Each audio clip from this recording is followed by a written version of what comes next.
Welcome back to movie and Telugu. కొత్తగా వచ్చినట్లయితే like, share, subscribe చేసి పడేయండి. మన హీరోలందరికీ స్టార్ ట్యాగ్స్ ఉన్నాయండి. డైనోసరు, డ్రాగన్, గాడ్జిల్లా, పిగ్, డాగు, డాంకీ, అదే పిగ్గు, డాగు, డాంకీ ఇవి లేవులేండి. సో ఇలా రకరకాల ట్యాగ్స్ అయితే హీరోలకు ఉన్నాయి, మీకు తెలుసు. అఫ్ కోర్స్ ఈ ట్యాగ్స్ అనేవి స్టార్ హీరోల దగ్గర నుంచి యంగ్ హీరోల వరకు అందరికి ఉన్నాయి. అంటే స్టార్ హీరోలకే ట్యాగ్స్ ఉండాలా అంటే అలా ఏం కాదు. మన కొండన్నకు కూడా ట్యాగ్ ఉండేది, ప్రౌడీ బాయ్ విజయ్ దేవరకొండ అని. మనోడికి ఆ ట్యాగ్ నచ్చలేదు, అందుకే ది విజయ్ దేవరకొండ అని మార్చుకున్నాడు. ఓకే, పర్లేదు. అసలు ఈ ఫ్యాన్స్ వాళ్ళ హీరోల్ని అసలు పేర్లతో పిలవడం మానేశారండి. ఈ స్టార్ ట్యాగ్స్ తోనే పిలుస్తున్నారు. అసలు ఫ్యాన్స్ కి స్టార్ ట్యాగ్స్ పిచ్ ఏంటో అర్థం అవట్లేదు. మన తమిళనాడులో విజయ్ అనే యాక్టర్ ఉన్నాడు. హీరో అంటే అతనికి ఒక స్టార్ ట్యాగ్ ఉంది, పాలా అజిత్ అని. కానీ ఫ్యాన్స్ అందరికి క్లియర్ గా చెప్పాడు, ఇలాంటి స్టార్ ట్యాగ్ తో నన్ను పిలద్దు అని ఓపెన్ గా చెప్పాడు. అలా ఉండాలి హీరో అంటే. కానీ మన హీరోలు మాత్రం అలా కాదు, మారరండి. మన హీరోలు మారరు. పైగా నన్ను ఈ స్టారు ఆ స్టార్ అని పిలాలే, పిలిచి తీరాలే. పైగా అలా పిలుస్తుంటే మురిసిపోతారు. ఇది మనోళ్ళ లెక్క. సింపుల్ గా చెప్పాలంటే ఇది ఒక సెల్ఫ్ డబ్బా మాదిరి. కొంతమంది హీరోలకి స్టార్ ట్యాగ్స్ అయితే సినిమాకి మారిపోతుంటాయి. ఇంతకు ముందు వరకు స్టైలిష్ స్టార్ అని పిలిచేవాళ్ళు, ఇప్పటి నుంచి ఐకాన్ స్టార్ అని పిలవాలి. అలాగే ఇంతకు ముందు వరకు యంగ్ టైగర్, ఇప్పుడు మ్యాన్ ఆఫ్ మాసెస్. అట్లుంటది. నాకు ఎందుకో బన్నీ వాంటెడ్ గా ఐకాన్ స్టార్ అని పెట్టుకున్నాడేమో అనిపిస్తుంది. మీకు కూడా అలానే అనిపిస్తుందని నాకు తెలుసు. సరే, ఇదంతా పక్కన పెడితే వైల్డ్ ఎనిమల్స్ తో హీరోలు కంపేర్ చేయడం ఇప్పుడు ట్రెండ్ అయిపోతుంది. అసలు ఈ వైల్డ్ ఎనిమల్ ఫ్యాంటసీ ఏందిరా?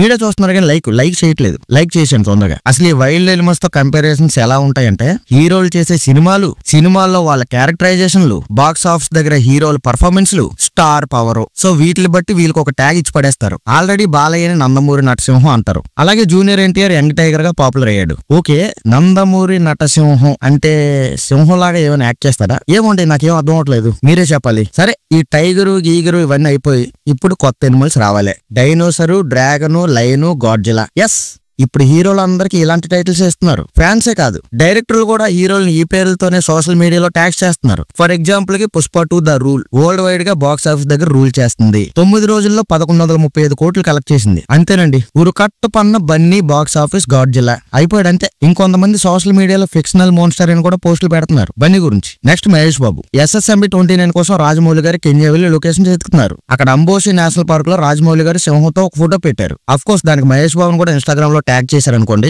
అంతే. ఇక ఫ్యాన్స్ వాళ్ళకి నచ్చింది ఊహించుకుంటున్నారు. ఏదో రాజమౌళి గారు ఇండైరెక్ట్ గా మహేష్ బాబుని సింహంతో కంపేర్ చేసినట్టు, అడవికి రారాజు సింహం, మహేష్ బాబుని ఆ రారాజుతో రాజమౌళి గారు కంపేర్ చేశారు అన్న ఒక స్టోరీ. ఇదంతా ఉట్టిదే, ఫ్యాన్స్ వాళ్ళు ఊహించుకున్నదే. అంటే మళ్ళీ SSMB 29 అంటే అది ఫారెస్ట్ అడ్వెంచర్ కాబట్టి, ఫారెస్ట్ లో ఎనిమల్స్ అవి ఇవి ఉంటాయి కాబట్టి, ఆ ఫారెస్ట్ అంతరికి కింగ్ లైనే కాబట్టి మహేష్ బాబు గారి సింహం లాంటి వాళ్ళు. ఇదొక story. Hollywood movie lion king లో సింహానికి మహేష్ బాబు గారు డబ్బింగ్ చెప్పారు కాబట్టి మహేష్ బాబు సింహం. ఇదొక స్టోరీ.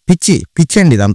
నెక్స్ట్ ప్రభాస్ అండి. సలార్ సినిమా సక్సెస్ అయిందో లేదో, మన డార్లింగ్ ని ఫ్యాన్స్ డైనోసార్ చేశారు. దానికి తోడు the Rajas of first look announcement అప్పుడు మూవీ టీం ఒక పోస్ట్ పెట్టింది, డైనోసార్ డార్లింగ్ గా ఎలా మారిందో తెలుసుకోవడానికి సిద్ధంగా ఉండండి. ఇది మూవీ టీం పెట్టిన పోస్ట్. అంతే, అప్పటి నుంచి డార్లింగ్ డైనోసార్ అయిపోయాడు. నెక్స్ట్ ఎన్టీఆర్ అండి. Already young tiger NTR, man of masses, అది ఇది మనందరికీ తెలుసు. ఇప్పుడు లేటెస్ట్ గా ఎన్టీఆర్ ప్రశాంత్ నీల్ తో సినిమా తీస్తున్నాడు. ఆ మూవీ టైటిల్ గా డ్రాగన్ అనే పేరు అయితే పరిశీలనలో ఉంది. సో ఇప్పుడు ఫ్యాన్స్ అందరూ యంగ్ టైగర్ ని డ్రాగన్ చేశారు. నెక్స్ట్ రామ్ చరణ్ ఆల్రెడీ చిరుతగా పాపులర్ అయ్యాడు. నెక్స్ట్ గేమ్ చేంజర్ రిలీజ్ అయ్యాక ఫ్యాన్స్ ఇంకేమైనా వైల్డ్ ఎనిమల్ ట్యాగ్ ఇస్తారేమో చూడాలి. సో ఇలా స్టార్ హీరోలకి వైల్డ్ ఎనిమల్ ట్యాగ్స్ ఇవ్వడం పట్ల మీ ఒపీనియన్ ఏంటో కామెంట్లు పెట్టండి. అలాగే మీరు మీ ఫేవరెట్ హీరోకి ఏ ట్యాగ్ ఇస్తారో కూడా కామెంట్లు పెట్టండి. వీడియో నచ్చితే లైక్ చేసి మన ఛానల్ సబ్స్క్రైబ్ చేయండి.